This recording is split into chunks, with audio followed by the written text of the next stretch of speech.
Hey guys, what is up? It's Dusty here, and welcome back to another crypto video. And guys, have a look at this. XRP is up 5%. It's not too much, depending on how you look at it, but it's a nice start. And I personally think it's because Bitcoin is right now resuming the trend. A couple of hours ago already gave you guys a small little update telling you I think Bitcoin is going to go crazy right now, and I still have my long position open. I am telling you, I think that this is going to work out just completely fine. I have my long positions open on Bybit. Pretty soon here, guys, we still have the 50,000 XP competition.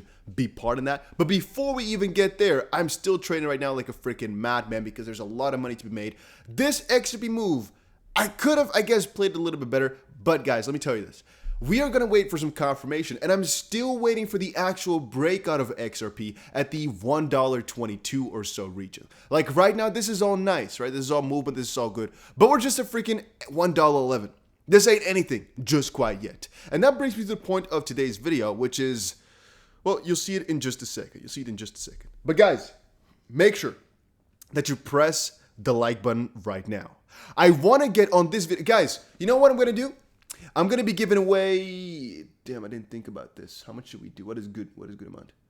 We're going to do $150 worth of XRP if this video can get to, no, you know what? We're going to up it. Let's do $250 that I'm going to give away worth of XRP if this video can get to 2,222 likes today. If we can get that, which we've done before, I'll give away $250 to somebody. And just comment down below, let's go, or let's go XRP. If you commented down below, that's a ticket. And the person who wins, I'll announce in the next video. But let's see if we can get those likes, just for fun, guys. Don't think too much of it. All right, let's get into it though, guys. So what I wanted to say is that right now we are facing the final boss. And how I came to this video right now, I came to this topic is because there's a certain individual sitting very close to me here. I can watch the individual right now. We had a discussion today about why a person should hold XRP. And this individual does not hear me, but we can see each other. Now, they told me XRP has at maximum a multiplier of, let's say, about 5 when they win the law. So maybe 3 if they win, and that's about it. But then, you know, it might take a couple of years for it to work, basically. So it's not worth it. And that was really funny to me. Why? Because I've been sharing all my thoughts over on the YouTube channel here, and I explained to you guys, I personally think that there's just one small little line keeping us between just the normal price movement sort of and just exponential huge gains. Let me explain that a little bit better. I think that the SEC thing is way more important than people make it out to be. Like way more important. I honestly believe $9, $12, all of that is easily possible within like a couple of hours. And even though it might not happen, it's definitely possible and definitely feasible. And I think there's a reasonable assumption, it's reasonable to assume that we're going to actually get those gains going. And it's mostly on 2 different bases, maybe even 3. 1, it's going to be the first properly regulated crypto. 2, it's literally the only thing keeping XRP from gains if you think about it. I mean, back in 2017, actually 18 to be exact, it already got to almost $4. Why? Because of some hype, because of some enthusiasm. Yet, that's the all-time high still for XRP. And if we measure Bitcoin, for example, went to 19,000, all those coins which had an all-time high back then went to about 3 times the all-time high. Yet XRP is right now at 1/3 of it. So from that perspective, I think too, 3 times is just to get back to all-time high. That's a start. If we, for example, get a settlement, it should be able to go back to all-time high like almost instantly because, well, people just value it that way at least. Then again, to kind of conform by the bull run principles, if things are bullish, 3 times all-time high is just to where Bitcoin and Ether are at right now. Then again, if we actually consider the fact that it's first to be properly regulated, plus the fact that there's some enthusiasm and hype, I think it could even do more than that, than just getting to the price where it should be at kind of normally right now. And from that perspective, I keep telling people, it's not 100% certain, but the way off, the risk to reward is so juicy that I can't see myself not holding this. I can't understand where people tell me, no, it's not worth it. XP is not juicy. XP is not looking. I mean, maybe, right? Maybe the small chance is right. And a lot of people say, for example, no, the SEC is going to win. Look at this. So Gilboshi here, for example, says, SEC will win. The House never loses. Never bet against governments and the establishment. Which is a fun little notion that people have that the SEC is automatically going to win because they're the SEC. Two things. One, no, they don't always win. SEC has lost plenty. And two, one says to be the contrarian, if you get what I mean. Like, one time they're going to have to lose and it's going to become a big deal. And that could be this one. It could be the big game changer. Remember, guys, this is the battle for crypto, not just for XRP. This battle is way bigger than a lot of people think. It's literally going to set the precedent for every single crypto lawsuit from here on forward. Every single one of them. Specifically, if Ripple wins on the fair notice defense, as an example, every single crypto project that ever gets sued by the SEC is going to throw out the same argument, and it's going to be extremely difficult for the SEC to prove that it doesn't count for those other ones. It's going to be so pivotal, so important. And for the same matter, every other argument used right now will be used in every other lawsuit from here on forward. It's such a precedented thing, or an important thing. Anders had to reply and say, actually, the SEC loses quite a lot. I had to read about financial regulation as part of my degree and study SEC cases. The reason why they are so far undefeated in crypto is because they like to go after low-hanging fruit, since they don't have the resources to defend themselves. Well, the way we see it is right now, they're going for really whack-ass projects, so ICOs, which are just too obvious, or just the easy ones. You guys have seen it before with the Kick and, Telegram things. It's just simple. Those cases are just bad. But here, Anders said, XP holders, reminder that the SEC is the final boss and the lawsuit is a joke. It's because I think they put too much on their fork. They put too much on their plate, whatever, on their hay fork. You guys get it. They tried too hard, and right now it's kind of fallen and crumbling because it doesn't work. They thought it would be easy. They thought it would be a big slam dunk.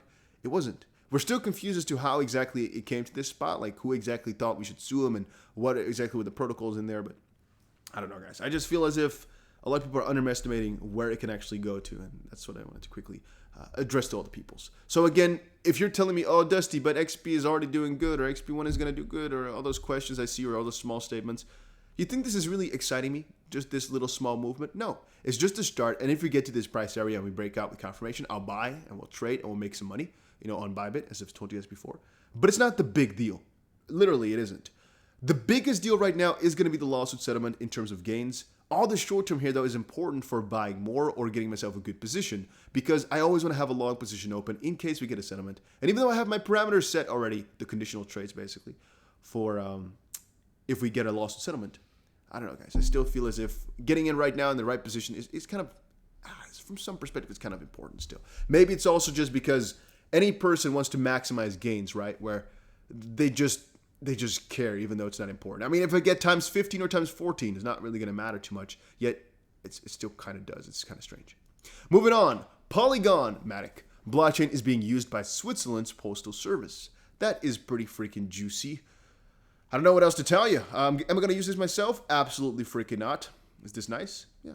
Each design forms a non-fungible token, aka NFT, and is stored on the Polygon blockchain. But what this actually shows you is that there's multiple different ways in which NFTs can be used that many people don't even know about or never thought about.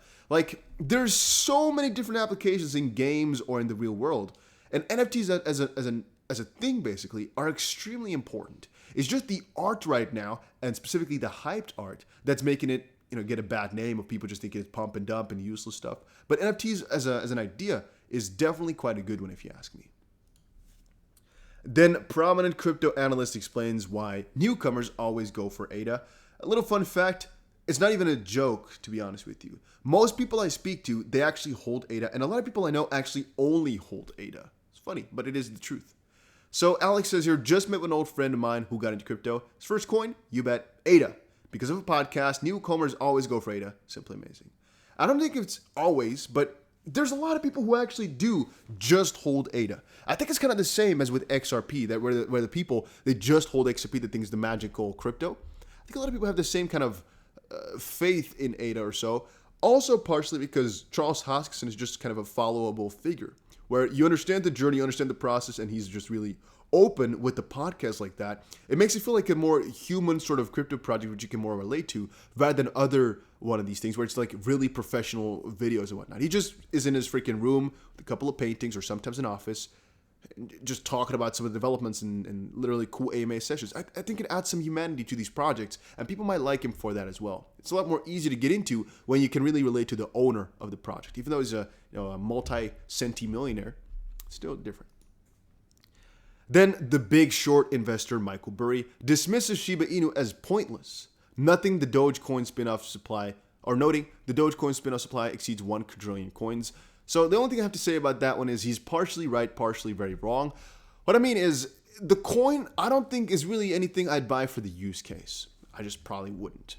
However, where I think he's wrong is in a sense that it's really pointless. I mean, the point basically is because it's a meme coin, that's the whole appeal of it. It's a different sort of cryptocurrency. Meme coins have a different sort of sector. And the purpose of it is to basically get as much attention as possible, do as little as possible, but be a joke around the internet. And if we compare it to Doge, I sometimes like to compare it to Bitcoin and the internet as well, and just newer revolutions basically, where the Bitcoin is growing at double the rate at which the internet was or something like that. But SHIBA, for example, is growing at some way faster rate than Dogecoin is. Why? Mostly because of different sorts of excitement. I think it also has to do with tokenomics. So the more coins you have, the more excited people usually get, because the more coins you can buy, the easier it kind of becomes to have a lot of them, and people like that psychologically. But the point being, I think SHIBA can actually still do quite a lot in terms of price and movement, even though it's not the strongest coin in terms of, compelling investment. Like, oh wow, you invest in Shiba Inu, that's going to be a great project. It's going to do so much for the people. I don't really think about it that way. I think, oh, you're also a Shiba hodler? Damn, let's go to the moon. Shiba to 1 cent, Shiba to 0.1 cent. Let's go, boys. That's kind of how I feel about it. And then New York and Texas are winning the war to attract Bitcoin miners. What I have to say about this one is, guys, I find it really funny when people tell me that the US is going to be negative on crypto and whatnot. Let me tell you guys this. If you really think that those guys are going to let go of their tax because they want to be negative on something, no. They know their financial system is fine, even with Bitcoin in place, because you can never really completely break it. I mean, an XRP, for example, can really come inside and kind of change it up, but it's never going to break the financial system. At least that's not what it intends to do. It's trying to revolutionize in a kind of a helping manner, slow but steady, and a cool progress, basically. But New York and Texas are winning in the war to attract Bitcoin miners. You know that the U.S. wants the miners. You know that the U.S. wants crypto investment. You know that they all want it. The only problem is they don't know exactly how to regulate it properly and how to really set the basis. But you know they want it because it's free money. It's free real estate. It's free taxes. It's free stuff they get from it. And they would rather have as much as possible because the U.S. likes that type of stuff. They want to be the lead. They want to be the number one. And they're going to try their best. It's just a slow process of getting the rules proper because they also are scared of stuff. I'm not exactly sure what they're scared of to make these rules, but they're scared most likely. Otherwise, guys, where the U.S. can smell money, they got rules and they got things. I think it might just be because they want to set the rules as good as possible first time, so they don't have to amend things and change things, while also making as much money as possible off of it, and making sure that they don't regulate it in a way which can actually hurt anybody on the up end of things, like their own fiat and whatnot. Yeah, that's my thoughts. Again, guys, make sure you press the like button if you enjoyed it. Also, check out the Bybit competition. A link is down below. There's 50,000 XP on the line. And I'll see you guys again in another crypto video. By the way, guys, make sure you also follow me over on Twitter. It's AdidasDBC. You can see it right there. And adios, amigos. See you guys again in another crypto video.